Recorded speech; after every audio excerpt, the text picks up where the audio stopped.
দিয়েছিল, ছেলেটাও বেশ খেয়ে ওই সবাইকে বস।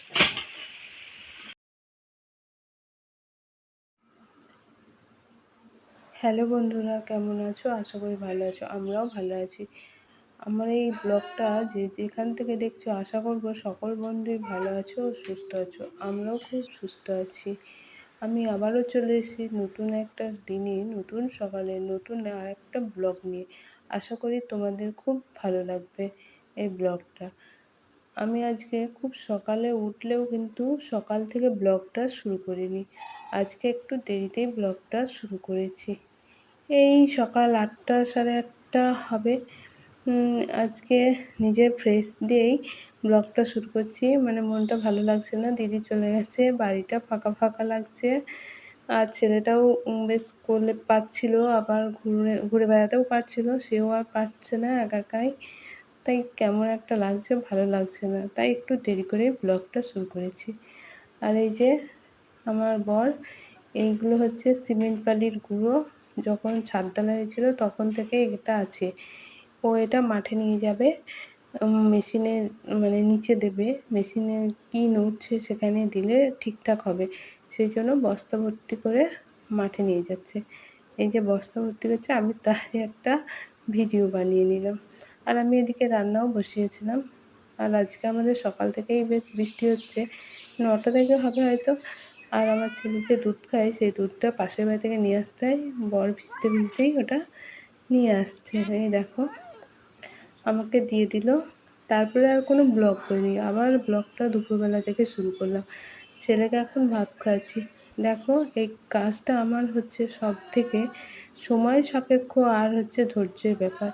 কারণ এই ভাত খাওয়াতে ওকে যে এত টাইম লাগে, কি বলবো।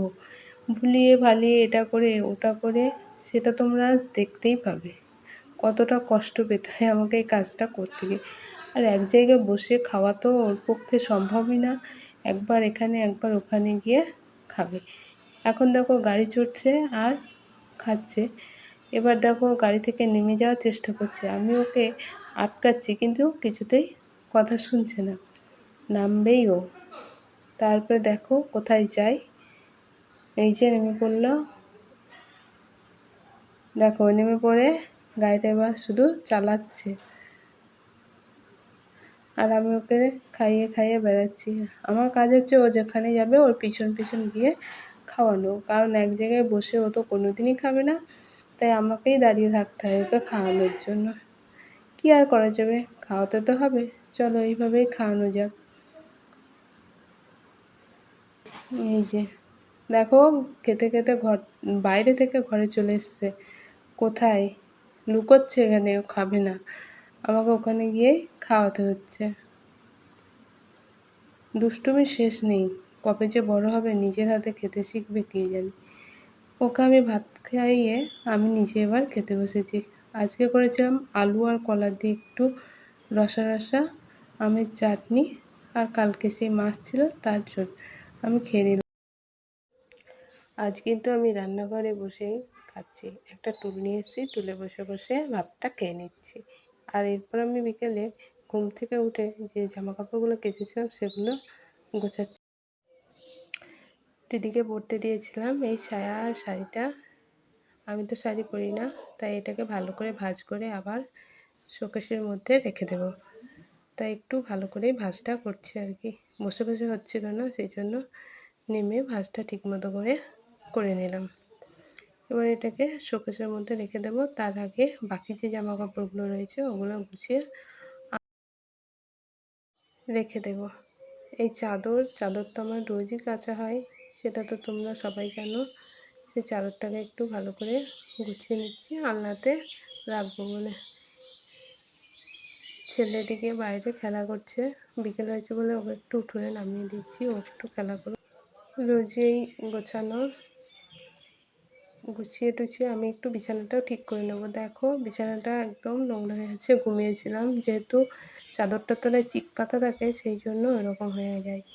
আর এই যে শাড়ি আর সায়াটা আমি শোকেসের মধ্যে রেখে দিলাম।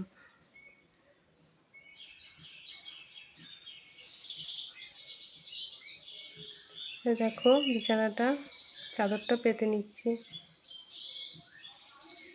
এই যে চিকটার জন্য কিন্তু চাদরটা উঠে চলে আসে, আর চিকটা না পাতলে ছেলে হিসি করে দিলে নিচের যে তোষকগুলো ভিজে যাবে। ওই জন্য আমাকে বারবার কিন্তু চাদরটাকে ঠিক করতে হয়।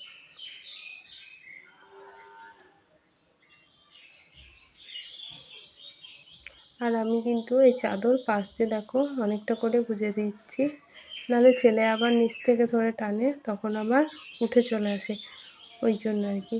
এবার ছেলের যে কাঁথাগুলো ছিল ওগুলোকে ভাঁজ করে বালিশের কাছে রেখে দেব।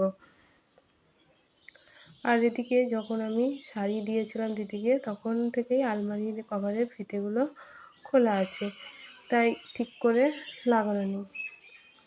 ওই জন্য আমি আবার ঠিকঠাক করে লাগিয়ে রেখে দিচ্ছি। সারাদিন টাইম হয়নি, এখন একটু টাইম পেয়েছি, তাই ভাবলাম লাগিয়ে রেখে দিই, খোলা রেখে লাভ কী।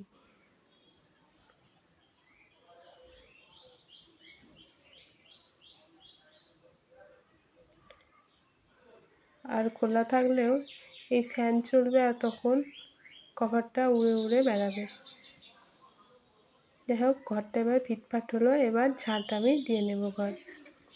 বিকেলবেলায় কাজগুলো রোজই করতে হয়। আর এই দেখো ছেলে ঘরে চলে এসছে, দুষ্টুমি করছে, সোফায় উঠছে আর নামছে, আর আমার পিছন পিছন আসছে। এ দেখো দরজা বন্ধ করছে, ওর কোনো সময়ই স্থির নেই, সব সময় যেন কিছু না কিছু চলতেই থাকে। ও করুক খেলা, আমি ততক্ষণে ঘরটা ঝাঁটিয়ে নিই।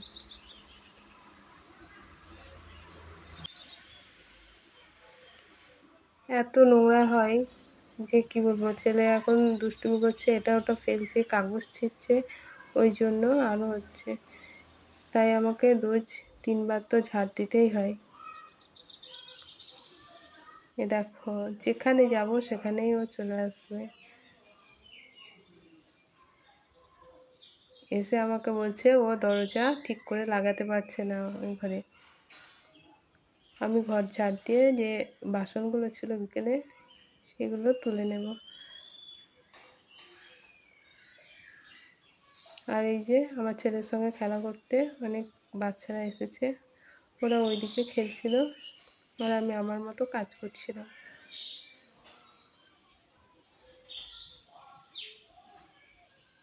এটা ঘরের মধ্যে তুলে নেব, সন্ধ্যা হয়ে গেছে। আর সন্ধে দিয়ে সন্ধেবেলায় আমি আজকে একটু পাউরুটি সেঁকে নিচ্ছি, পাউরুটি আজকে মধু দিয়ে খেয়ে নেব। আজ আর মুড়ি খেতে ইচ্ছে করলো না, এই যে লাল লাল করে ছেঁকে নিয়েছি, মধু দিয়ে খেয়ে নেবো। আমার ছেলে আবার পাউরুটি খেতে খুব ভালোবাসে, কিন্তু ও বাচ্চা বলে ওকে আমি দিই না, তবুও জোর করে খেয়ে নেয়। আজকের মতো ব্লগটা এখানেই শেষ করলাম, আশা করি তোমাদের ভালো লাগবে। তোমরা কিন্তু কিন্তু আমার সাথে থেকো, পাশে থেকো, তাহলে কিন্তু আমি অনুপ্রেরণা পাবো, এগিয়ে যেতে পারবো। প্লিজ আমাকে সাপোর্ট করো। এই দেখো ও খেতে চলে এসছে, দেখেছো কেমন করছে খাওয়ার জন্য।